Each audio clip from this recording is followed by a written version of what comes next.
क्या क्या काम तुम इससे अंजाम दे सकते हो। मैं आभारी हूँ समाजवादी पार्टी के राष्ट्रीय अध्यक्ष जिनकी पसंद गांव और गरीब और किसान का बेटा है। अगर संग्राम यादव इलाहाबाद विश्वविद्यालय का महामंत्री, अतरौलिया से विधायक बनता है, तो फूलपुर पवई से एक शिक्षक का बेटा श्याम बहादुर यादव असेंबली कॉलेज का विधायक। हम जब नजर डालते हैं तब पूरे के पूरे जो गांव से निकला हुआ नेतृत्व है, अगर उस नेतृत्व को सजाने और संवारने का कोई काम किया तो हमारे नेता आदरणीय श्री मुलायम सिंह यादव जी ने किया, और उसे आज आगे बढ़ा करके राजनीति के मुख्य धारा में ला करके आज समाजवादी आंदोलन को अगर किसी के कंधे और हाथों में देने का काम किया तो हमारे नेता आदरणीय श्री अखिलेश यादव जी ने किया। क्योंकि आज हमारे नेता आज इसी गांव में, गांव के हम आभारी हैं। एक शिक्षक परिवार का, जो हमारे शिक्षक सभा के जिले के अध्यक्ष हैं आदरणीय श्री अरविंद जी का हम बहुत बहुत आभारी हैं कि एक शिक्षक ने, जो हमारे नेता इटावा से चल कर के आए, देने के लिए तो हजारों घर, आजमगढ़ के हजारों लाखों लोगों के दरवाजे खुले हैं। धर्मेंद्र जी को लोग अपने गांव में रोकना चाहते हैं, धर्मेंद्र जी के लिए लोग अपने दरवाजों की खिड़कियां खोल करके रखे हैं। आदरणीय प्रवीण सिंह जी, हम सब इतने भाग्यशाली हैं कि हमारे नेता माननीय मुलायम सिंह यादव जी ने इस पूर्वांचल की सरजमीन पर ऐसा आसिया बसा करके गए हैं कि आज धर्मेंद्र जी के लिए लाखों लाख आजमगढ़ के दरवाजे अपने घर खोल करके लोग रखे हैं। लेकिन हम आभारी हैं शिक्षक साथी अरविंद जी का कि आज हमारे इस मोहल्ले जाफरपुर में उन्होंने अपना आसिया अपने नेता से धर्मेंद्र यादव जी के लिए रखा है। आज हमारे नेता ने सुबह पूजन करके शाम को आपके साथ बैठ करके वहाँ भोजन का इंतजाम है। हम साथी यहाँ से निकलेंगे तो हम आपसे अपील करेंगे कि आइए, जब हम सब इससे अच्छा मौसम क्या हो सकता है जब पूरा छात्र नेतृत्व यहाँ पर इकट्ठा है, नौजवान नेतृत्व यहाँ पर इकट्ठा है। आदरणीय जमाली साहब का भी हम बहुत बहुत आभारी हैं, जो जामिया इस्लामिया विश्वविद्यालय से निकल करके आज देश और प्रदेश में हर क्षेत्रों में एक नाम पैदा किए हैं। हमारे मंच सीन है, मत के प्रति आभार व्यक्त करता हूँ। नौजवान साथियों, मैं आपको दावत देता हूँ कि एक शिक्षक ने अपने घर के दरवाजे को अपने महबूब नेता के लिए आज खोला है, और हम साथियों ने विनती की थी, प्रार्थना किया था। हमारी परंपरा भी रही है कि जब हम कहीं किसी नई जगह जाते हैं तो अपने अपनों के बीच वहाँ बैठ करके कुछ खुशी के पल बिताते हैं। आज वो खुशी का पल है, हमारे आजमगढ़ के लिए खुशी का पल है। अब तक हमारे नेता गोल्डन फॉर्च्यून होटल में रहते थे, लेकिन आज से हमारे नेता आपके इसी मोहल्ले में एक शिक्षक के घर पे रह करके इस चुनाव को संचालित करेंगे। मैं उसके लिए आपको दावत देने आया हूँ। और दूसरी दावत मैं आपको देने आया हूँ कि आजमगढ़ के गांव गांव में खुशी की लहर है। हमारे बुजुर्ग बूथों का मैनेजमेंट कर रहे हैं। हमारा नौजवान सीमित पैसों के अभाव में गाड़ी में, मोटरसाइकिल में तेल भराने का भी इंतजाम नहीं है, लेकिन अगर कोई धर्मेंद्र यादव जी का कार्यक्रम लगता है तो हमारा नौजवान आगे बढ़ चढ़ के आता है।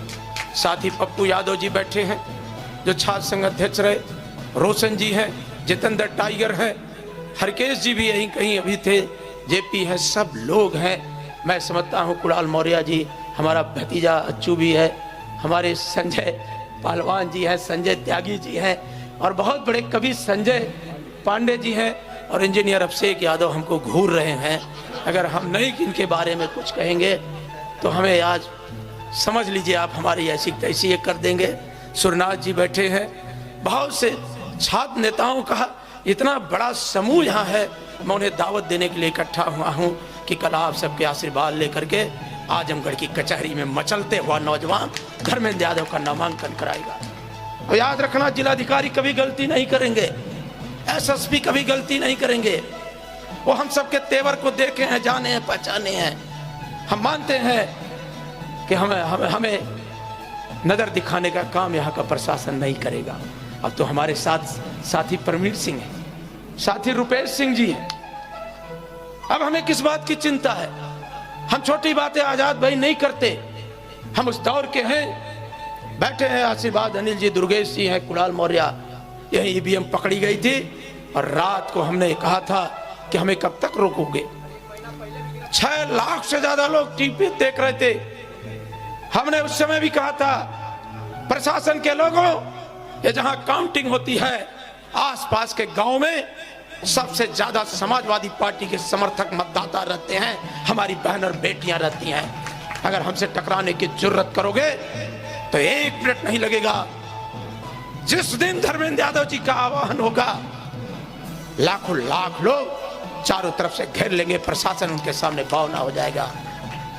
कप्तान साहब, आपकी अलाव हमारे कार्यालय के आसपास होगी।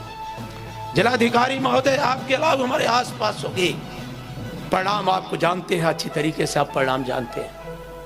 आप ही नहीं जानते, आपके आका लोग भी हमारे परिणाम के बारे में जानते हैं। यहाँ घरों में वो मायूसी थी, हमारी माँ बेटियां रोई थी जिस दिन धर्मेंद्र यादव MP नहीं बन पाए थे। हमारे लोगों ने उसी दिन कसम खाया था, हम राष्ट्रीय अध्यक्ष जी के आभारी हैं, अखिलेश यादव जी के वंदन करते हैं, अभिनंदन करते हैं। आज देश में वही एक ऐसा नेता है जो नेताओं को इज्जत और सम्मान देते हैं। जब लोग दौलत से बिक रहे हो, धन्ना सेठों के सामने, अडानी और अंबानी के सामने देश का प्रधानमंत्री घुटना टेक दिया हो, एक राजनीतिक दल उत्तर प्रदेश और देश का, जिसको उत्तर प्रदेश देश का गृह मंत्री उसको कैद कर लिया हो, आज अमित शाह के कैंप से बहुजन समाज पार्टी का टिकट हो रहा हो।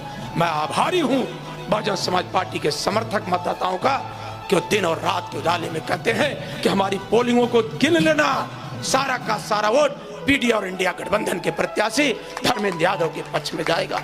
मैं आजमगढ़ के नेतृत्व वर्ग का, हर दल के PDI के समर्थकों का मैं स्वागत और अभिनंदन करता हूं और जिलाधिकारी महोदय से कहता हूं, हमें लाल नोटिस मत दिखाओ, लाल नोटिस तो कतई मत दिखाओ, हमें कप्तान साहब कतई मत दिखाओ लाल नोटिस। देश की राजनीति करवट ले रही है। आप एक संवैधानिक संस्था से चुन करके आए हो, उसकी गरिमा के लिए हम लड़ रहे हैं। हम चाहते हैं जिलाधिकारी जिलाधिकारी की तरह दिखाए, हम चाहते हैं कप्तान कप्तान की तरह दिखाए। और विश्वविद्यालय के अगर छात्र संघ होता इलाहाबाद विश्वविद्यालय का, तो मैं तुम्हारे आका को भी कुछ नहीं समझता। तुम्हारा आका भी हमारे छात्र संघ के अध्यक्ष के सामने बौना दिखता है। लेकिन मजबूर हैं हम कि आज हमारा कोई प्लेटफार्म नहीं है। लेकिन हमें उम्मीद है धर्मेंद्र जी से, हमें उम्मीद है अखिलेश यादव जी से, हमें उम्मीद है बाबू प्रवीण सिंह से कि जिस दिन इंडिया का गठबंधन हिंदुस्तान के अंदर काबिज होगा, उत्तर प्रदेश और देश के कॉलेजों में बहार आएगी और यहीं से नेतृत्व पैदा होगा और अडानी और अंबानी का जो राजनीति पे प्रभाव है अपने आप खत्म हो जाएगा।